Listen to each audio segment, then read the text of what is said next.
The Story of Civilization, Part 2, The Life of Greece, being a history of Greek civilization from the beginnings and of civilization in the Near East, from the death of Alexander to the Roman conquest, with an introduction on the prehistoric culture of Crete by Will Durant.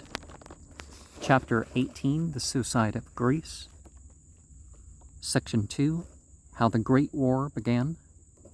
Just as the simple soul must picture deity in the form of a man, so the simple citizen must conceive the causes of war to be personal, usually one person.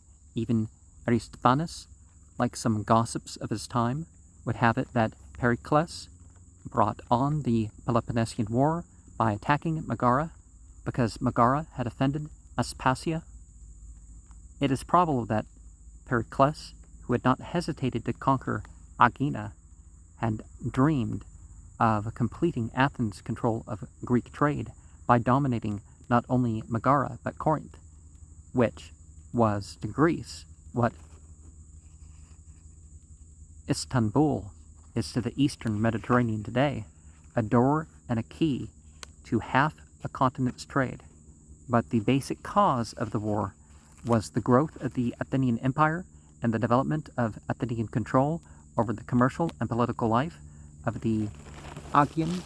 Athens allowed free trade there in time of peace, but only by imperial sufferance. No vessel might sail that sea without her consent. Athenian agents decided the destination of every vessel that left the grain ports of the north.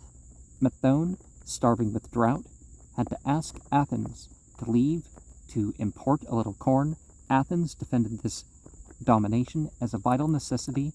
She was dependent upon imported food and was determined to guard the routes by which that food came. In policing the avenues of international trade, Athens performed real service to peace and prosperity in the Aegean, but the process became more and more irksome as the pride and wealth of the subject cities grew. The funds that these had contributed for defense against Persia were being used for the adornment of Athens, even for the financing of Athenian wars upon other Greeks. Periodically, the assessment had increased until it was now, in 432 BCE, some 460 talents, $2.3 million, 1938 approximately, per year. Athens reserved to Athenian courts the right to try all Greek cases arising within the confederacy that involved Athenian citizens or major crimes. If any city resisted, it was reduced by force, so Pericles, with efficient dispatch, suppressed rebellions in Aegina in 457 BCE, Euboea 446 BCE, and Samos 440.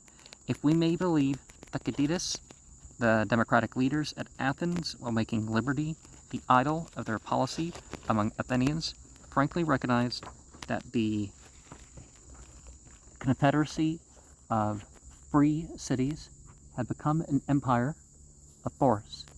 You should remember, says Thucydides, is Cleon to the assembly, 427 BCE, that your empire is a despotism exercised over unwilling subjects who are always conspiring against you.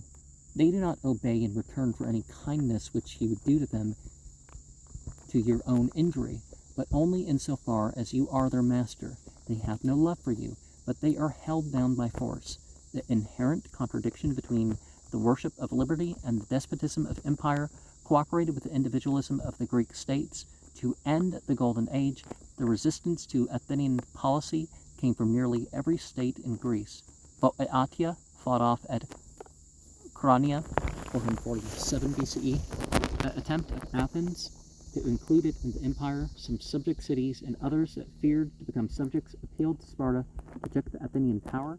The Spartans were not eager for war, knowing the strength and valor of the Athenian fleet, but the old racial antipathy between Dorian and Ionian inflamed them, and the Athenian custom of establishing in every city democracies dependent upon the empire seemed to the land-owning oligarchy of Sparta a threat to aristocratic government everywhere.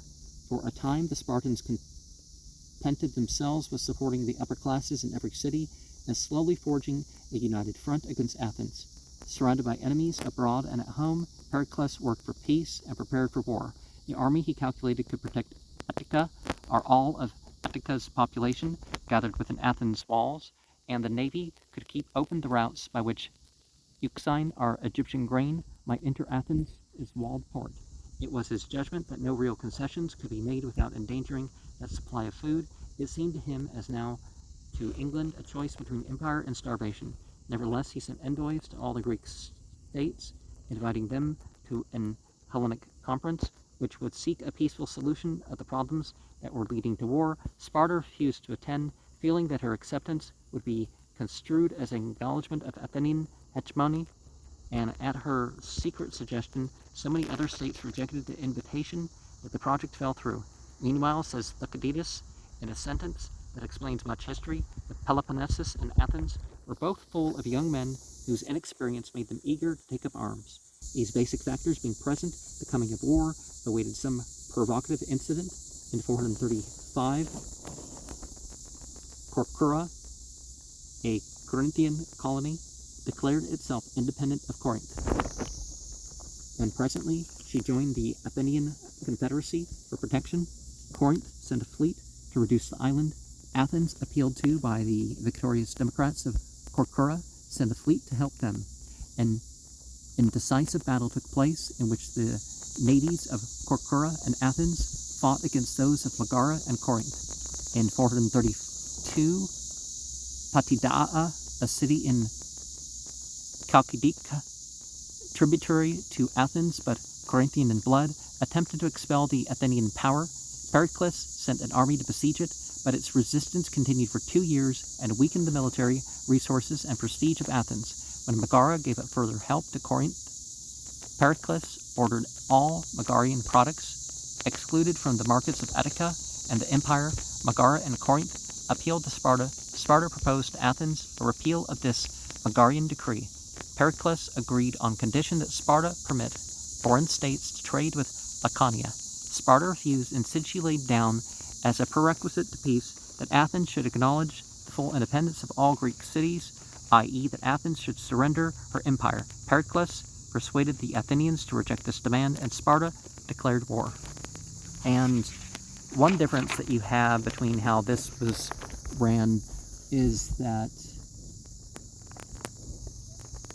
in an actually Islamic empire, the subjected people, because they started a war and all that other stuff, it wasn't just they weren't of the same religion. There was other things that they did to put themselves in that position. But anyways, these people are more or less insured by the government, against both citizens and other wars. And they weren't supposed, an Islamic State isn't supposed to take taxes from anybody for the wealth of its leadership.